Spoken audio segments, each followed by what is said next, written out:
Chapter 14. Shivering, Leafpool peered out into the clearing. If Tigerstar looked up, she felt as if his amber gaze could have burned away the tree trunk to reveal her cowering behind it. Instead, his eyes were fixed on his sons. But this was a dream. Had Tigerstar called them to him as they slept? In the same way that medicine cats walked in dreams with StarClan? He had brought them somewhere Leafpool had never been before, a place of endless night, where living cats never set paw. Even StarClan, she guessed, had never breathed the dank airs of this forest, or padded through its sickly light. Courage matters more than anything, Tigerstar was saying. Remember that when you are leaders. Hawkfrost meowed something that Leafpool didn't catch. Tigerstar twitched his tail impatiently. Of course courage in battle is important, he rasped. But I'm talking about courage in the way you deal with your own clan. They must accept your orders, and if they question you, back up your decisions with tooth and claw. Leafpool's eyes stretched wide in disbelief. Firestar had never attacked a member of his clan, even if they disagreed with him. Weakness is dangerous, the huge tabby continued. You must hide your doubts, or better still, don't have doubts at all. You must always be certain that what you are doing is right. Was that how Tigerstar had felt? Leafpool wondered, when he had murdered Redtail and plotted the murder of Bluestar so that he could be clan leader? When he led the dog pack to the ThunderClan camp to gain revenge, and brought BloodClan into the forest to help him force the other clans into submission, had he been completely sure that he was right? Hawkfrost's ice-blue eyes were fixed on his father. He was obviously drinking in every word. Brambleclaw had his back to Leafpool, so she couldn't see his expression, but his ears were pricked. Icy claws gripped her heart. Tigerstar was training his sons, like a warrior preparing an apprentice for battle. He was trying to turn them into the kind of murderous tyrant he had been. "But how do we become leaders?" Brambleclaw asked. "I don't think Firestar will ever make me his deputy. I haven't even had an apprentice yet." The fur on Tigerstar's shoulders bristled. "When you hunt, do you expect the mice to leap into your jaws?" he hissed. "No. You scent your prey, you stalk it, and then you pounce. It's the same with power. It won't come to you unless you seek it." Brambleclaw muttered something, and Leafpool saw Tigerstar's neck fur lie flat again. "Don't worry," he meowed. "Both of you have the true spirit of warriors. I know you will succeed if you follow my paw steps closely." "We will!" Hawkfrost leapt to his paws. "We'll do whatever you tell us!" His enthusiasm chilled Leafpool. What could this bloodthirsty cat command his sons to do? She shrank back, shivering, and although she didn't think she had made a sound, the huge tabby's head swung around, and he peered into the shadows where she was hiding. Terrified, Leafpool turned and fled, blundering among roots and trailing stems of bramble, bracing herself to hear sounds of pursuit and to feel a massive paw grabbing her by the throat. There were no paths out of the dark forest. Trees stretched endlessly on every side, and there was no bird song or rustle of prey, no sign that any living creature had ever trodden among these dark thickets. "Where am I?" There was no reply to Leafpool's silent wail. What had brought her to this place where StarClan had never set paw, where the spirit of a murderous cat could call his sons to him in dreams? In her panic-stricken flight, Leafpool didn't look where she was going. Suddenly the ground gave way under her paws. She let out a shocked yowl as she plunged into darkness. Her body hit the ground with a thump that drove the breath out of her. Her eyes flew open, and she let out a gasp of terror. A tabby head was a mouse length away from hers, amber eyes staring down at her. Are you okay? Brambleclaw meowed. Leafpool scrambled into a sitting position, scattering scraps of moss. She was in her nest outside Cinderpelt's den. The creamy light of dawn was seeping into the sky above the trees. Leafpool? Brambleclaw sounded concerned. His pelt was ruffled, with bits of bracken sticking to it, as if he had only recently roused from his own nest in the warrior's den. Is something the matter? I heard you cry out. What? No, I'm fine. Leafpool stared uncertainly up at Brambleclaw. Had he come to tell her that he'd seen her in his dream? Firestar is choosing cats to go to the gathering tonight, he meowed, yawning. Are you fit to come? I know you had a long journey yesterday. Relief swept through Leafpool from ears to tail tip. If Brambleclaw had really had the same dream, he hadn't noticed her in the shadows. But her relief faded as she wondered if he had chosen to visit his father in the dark forest. What was Tigerstar going to make him do to become clan leader? She got up, still feeling shaky but determined to hide it. I'm fine, she repeated. Tell Firestar I'd like to come. Brambleclaw dipped his head and backed away. Leafpool took a few deep breaths before giving her pelt a quick grooming. She had completely forgotten that this was the night of the full moon. Even though her pelt prickled with fear, she wanted to watch Hawkfrost and Brambleclaw together. Would they give away what was happening as they slept? How often had Tigerstar called them to him in dreams before now? Leafpool knew there was no cat she could ask for advice. Firestar and Cinderpelt both took her dreams from StarClan very seriously, but this dream was different. She didn't dare tell them about it. She was terrified of what the dream might mean, for she had never heard of any other medicine cat walking where she had walked. In that forest, she had felt farther than ever from her warrior ancestors. If she lost touch with them altogether, would she be condemned to wander forever in that dark place and never find her way back to the light? Even though it was very early, she knew she wouldn't be able to go back to sleep now.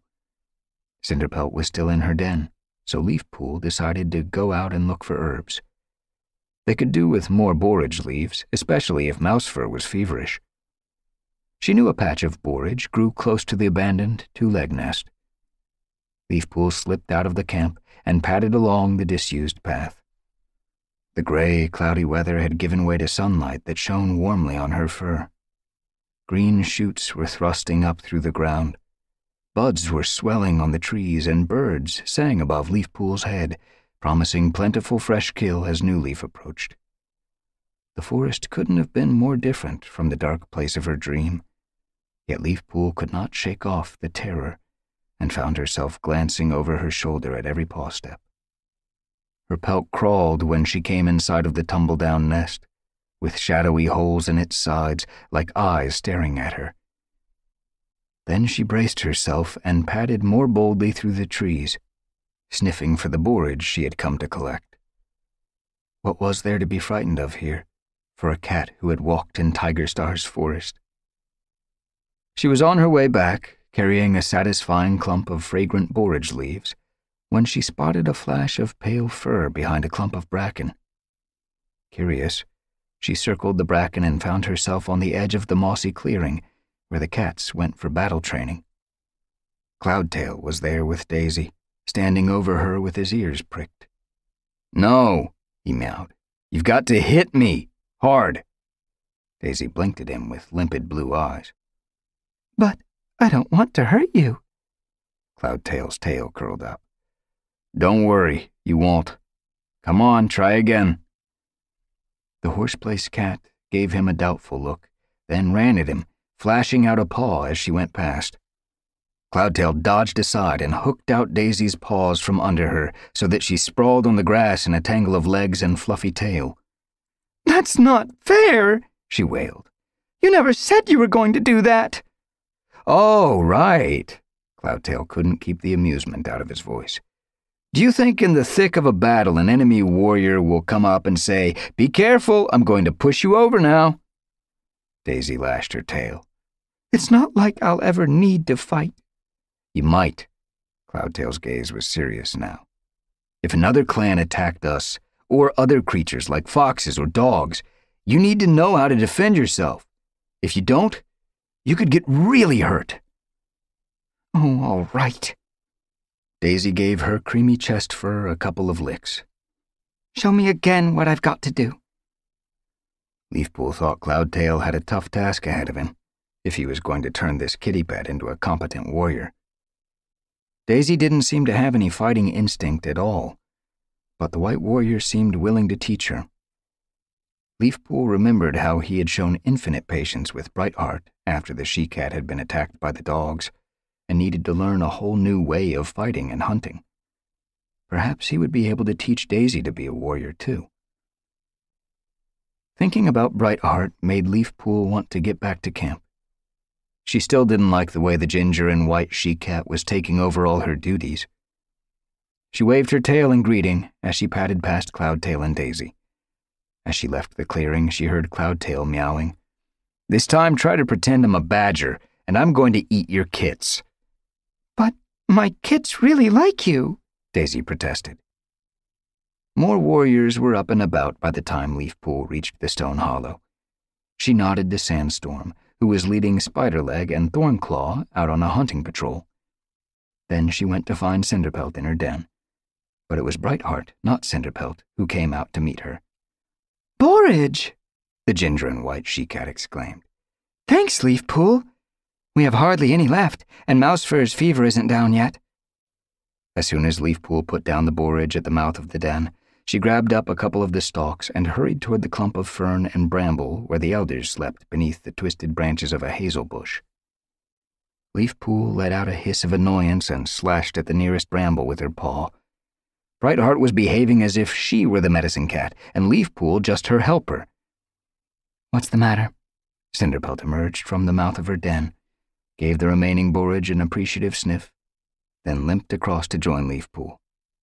Leafpool shrugged. "Just too many medicine cats around here," she muttered. Cinderpelt's blue gaze rested on her. Leafpool looked up and saw wisdom and compassion there, and something deeper she could not name. "Be patient with Brightheart," the medicine cat mewed. "Everything has changed for her." More quietly, she added, "The greatest gift we could ask for is the courage to accept what StarClan sends us, however hard it seems." Leafpool was surprised to see a flash of sadness in her mentor's face. She wanted to ask Cinderpelt what she was talking about, but she was afraid of the answer. Was she just talking about Brightheart and the courage she had shown in accepting her disfigured face? Or was she trying to tell Leafpool that she wasn't needed anymore, now that Brightheart had begun to take on the role of medicine cat? Before she could summon the courage to say anything, Cinderpelt disappeared back inside her den. Leafpool was about to follow her when she saw Cloudtail push his way through the thorn tunnel with Daisy just behind him.